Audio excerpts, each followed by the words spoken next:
Telugu Desam party పరిపాలనలో భాగంగా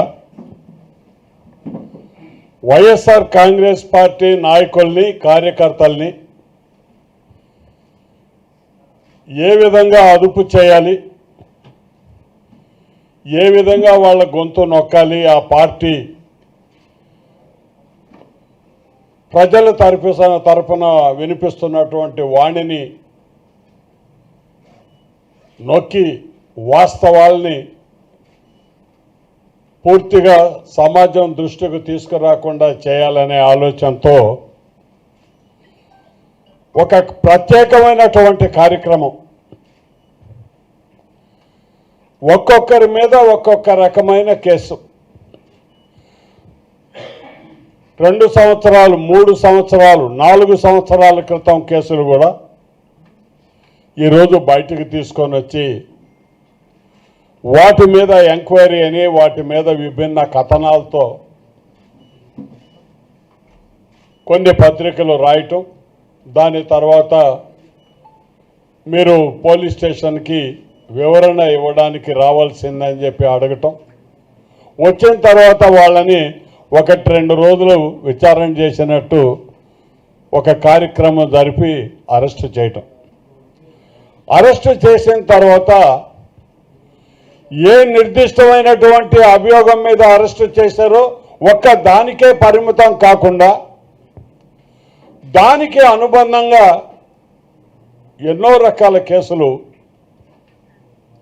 ఆ వ్యక్తుల మీద బనాయించి అదే రకంగా కోర్టులలోనే వివిధ రకాల కేసుల్లో వీళ్ళని దోషులుగా చిత్రీకరించి వాళ్ళకి కోర్టు నుంచి బయటకు వచ్చేదానికి బెయిల్ మీద అవకాశం లేకుండా ఎక్కువ కాలం జైళ్లలో ఉండేదానికి వాళ్ళొక పథకాన్ని తయారు చేసినట్టుగా రాష్ట్ర వ్యాప్తంగా ఆ క్రమంలో భాగంగానే నెల్లూరులో కూడా చూసాం.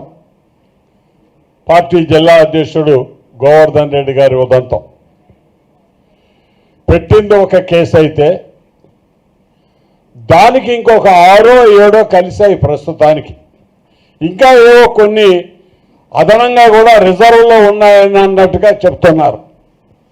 అంటే వీళ్ళు ఎవ్వరు కూడా దాదాపు 70 రోజులు 80 రోజులు 100 రోజులు ఒక 3 నెలలు కాలం ప్రజల్లో తిరగకుండా వీళ్ళు చట్ట పరిధిలో ఉన్నారు అనేటటువంటి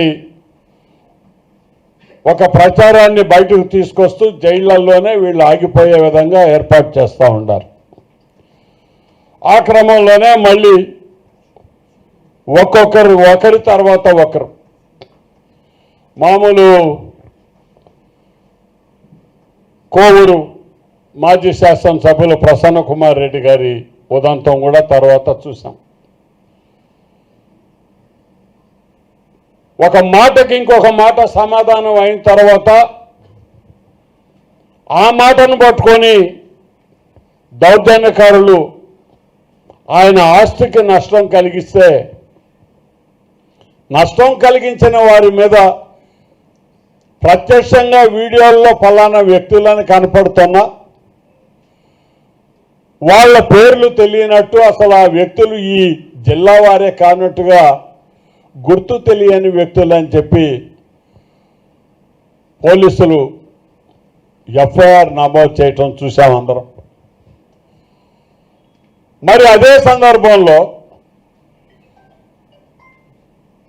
ప్రసన్న కుమార్ రెడ్డి గారు ఆయన మీద ఉన్నటువంటి కేసులో ఏదైతే అదే సందర్భం ఈ ఇంటిని పగలగొట్టేదానికి ముందు జరిగినటువంటి సందర్భంలో ఈ కేసులన్నీ ముడిపడి ఉంటే ముందు వారిని పిలవలేదు, ఇల్లు పగలగొట్టిన వారిని పిలవలేదు, మధ్యలో ఉన్న అతన్ని ప్రశ్నించడానికి మీరు మళ్ళీ కూడా రావాల్సిందని పిలుస్తూ ఉన్నారు. దీనికి తోడు ఇంకొక వ్యక్తిని మళ్ళీ అరెస్ట్ చేయటం, అతనేదో వ్యాపారాలు చేసినాడు, పలానా చోట చేసినాడు, అతనికి గోవర్ధన్ రెడ్డి గారికి సంబంధాలు ఉన్నాయి, వీళ్ళందరూ కలిసికట్టుగా చేశారు. వీళ్ళతో ఇంకొక మాజీ మంత్రివర్యులు మరి ఆ సందర్భంలోనే అనిల్ కుమార్ యాదవ్ వారి ఇంటికి కూడా మొన్ననే నిన్న ఉదయం పోలీసు వారు ప్రసన్న కుమార్ రెడ్డి గారు ఒక వ్యక్తిని విమర్శించిన సందర్భంలోనే వీరి మీద కూడా అభియోగం మోపుతూ అనిల్ కుమార్ యాదవ్ను కూడా విచారణకి రావాల్సిందిగా పోలీసులు మళ్ళీ వారికి కూడా నోటీసులు ఇవ్వటం జరిగింది. మరి ఆ వీడియో చూసినప్పుడు అందరికీ తెలిసిన నిజం ఒకటి, ఆయన మాట్లాడినట్టుగా ఎవరు ఎక్కడ చూడలా. ఆయన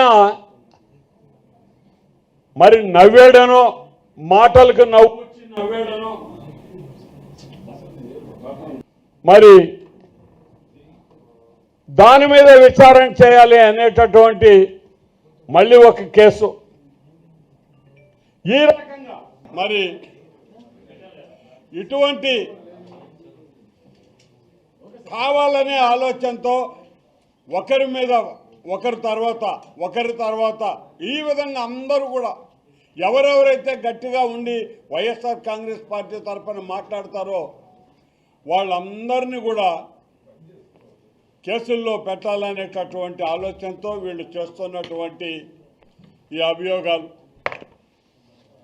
ఇది ఎట్టుందంటే గతంలో ఒక అడ్వర్టైజ్మెంట్ వచ్చేదండి, మేరా నెంబర్ కబాయిగా అని జరుగుతుండేది, ఆయగా అంటుంటారు. అట్లా ఇన్కా నెంబర్ బి కబీ ఆయగా వరుసగా రావాల్సిందే.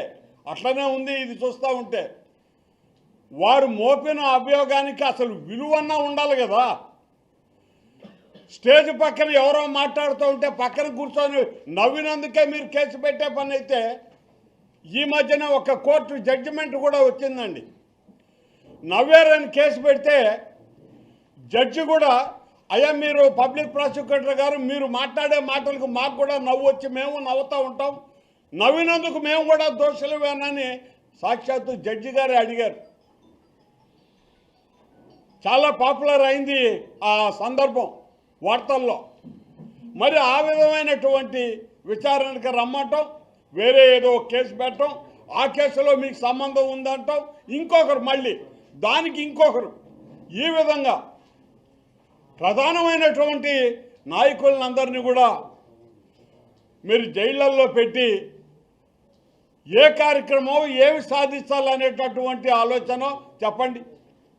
ఈరోజు టీడీపీ వాళ్ళు చేస్తున్నటువంటి సూపర్ 6 కార్యక్రమాలు డైవర్షన్ చేయాలి, ఏమీ లేవు. వాళ్ళు ఏమీ చెయ్యరు కూడా. ఆయన మొన్ననే అచ్చెన్నాయుడు పెద్ద ఆయన గారు అన్నారు, 1500 ఇవ్వాలంటే ఆంధ్రాని అమ్మేసేయాలని. అయిపోయింది ఆ మాటతోటి ఆడవాళ్ళందరూ కూడా నవ్వేసుకొని గమ్మునైపోయారండి.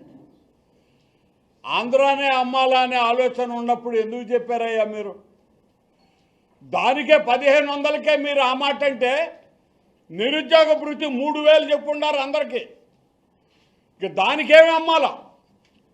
ఇదే రకమైనటువంటి మోసపూరితమైన వాగ్దానాలతో మీరు అధికారంలోకి వచ్చారు.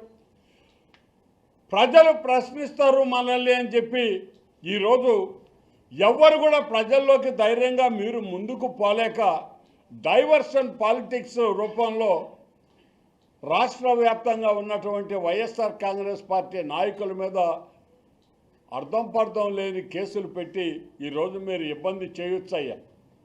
కానీ అంతిమంగా మీరు ఏం చెప్పారు, ఏం చేశారు అనేది ప్రజలు గమనిస్తారు, ప్రజలు నిర్ణయం తీసుకుంటారండి. ఒకసారి నమ్ముతారు, 2 సార్లు నమ్ముతారు మనిషిని, కానీ ఆ వాస్తవ రూపం తెలుసుకున్న రోజు తప్పనిసరిగా వాళ్ళు ఇవ్వాల్సినటువంటి తీర్పే ఇస్తారు. మరి ఆ కార్యక్రమంలో భాగంగానే పొరపాటు చేశామనే ఆలోచనతోనే జగన్మోహన్ రెడ్డి గారు బయట అడుగు పెడితే వేలాది మంది జనం ఆయన్ని చూడడానికి వస్తుంటే అది మీరు చూసి ఓర్వలేక ఇటువంటి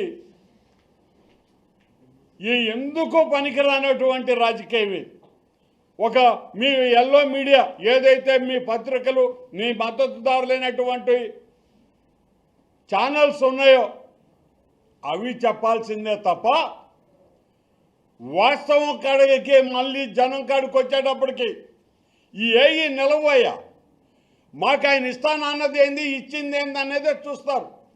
మరి ఈరోజు ఖచ్చితంగా ఆ కార్యక్రమంలోనే ప్రజలు ఉండబట్టే జగన్మోహన్ రెడ్డి గారికి ఎక్కడికి వెళ్ళినా కూడా ప్రజా మద్దతు కళ్ళ ముందు కనపడతా ఉంటే దానిని వేరే విధంగా వక్రీకరించి చూపించాలనేటటువంటి మీ ఆలోచన ఫలితమే ఈ వరుసబెట్టి కేసులండి జిల్లాల్లో. ఈరోజు మన జిల్లాలో కూడా నాయకుల మీద ఈ చర్యలు మొదలైనవి. మరి ఇంకా అది ఎంతమందితో పోయి ఆగుతుందో తెలియదు. ఏది ఏమైనప్పటికీ వైఎస్ఆర్ కాంగ్రెస్ పార్టీ బయట ఉన్నటువంటి నాయకులందరూ తప్పనిసరిగా తన పార్టీ విధానాన్ని ప్రజల ముందు పెట్టి తెలుగుదేశం పార్టీ యొక్క ఏ కార్యక్రమాలైతే అభూత కల్పనలుగా చూపించి ఈరోజు మోసం చేశారో వాటి గురించి ప్రజల మధ్యన నిలబడి ప్రజల దృష్టికి తీసుకురావటం జరుగుతుంది. దానిని ఆపగలిగిన శక్తి అయితే తెలుగుదేశంకి లేదు అని చెప్పి మనవి చేస్తూ మరి ఇప్పటికైనా మీరు ఆలోచన చేయండి. కేసులు ఈరోజు మీరు పెట్టారు, రేపు ఇంకో ప్రభుత్వం వస్తే వాళ్ళకు కూడా చేతవుతుంది. చేత కాకుండా పోయేదేం లేదు. కానీ దీనికి అంతం అనేది కూడా ఉండదండి. దారి మీరు చూపిస్తే ఆ దారిలో ప్రయాణిస్తే బాగుంటుందని అనుకున్నప్పుడు మీకంటే స్పీడ్గా తప్పకుండా ఆ దారిలోనే నడిచేటటువంటి పరిస్థితులు వచ్చినప్పుడు మనం ఎందుకు చేసామా ఈ పని అని మీరు ఆ రోజు అనుకున్నా కూడా ఉపయోగం ఉండదు అని చెప్పి మనవి చేస్తూ మరి ఈ అక్రమ కేసుల్ని అక్రమ అరెస్టుల్ని అన్నింటినీ కూడా వైఎస్ఆర్ కాంగ్రెస్ పార్టీ ఖండిస్తుంది. నెల్లూరు జిల్లా మొత్తం అని కూడా నేను మనవి చేస్తూ సెలవు తీసుకుంటున్నాను.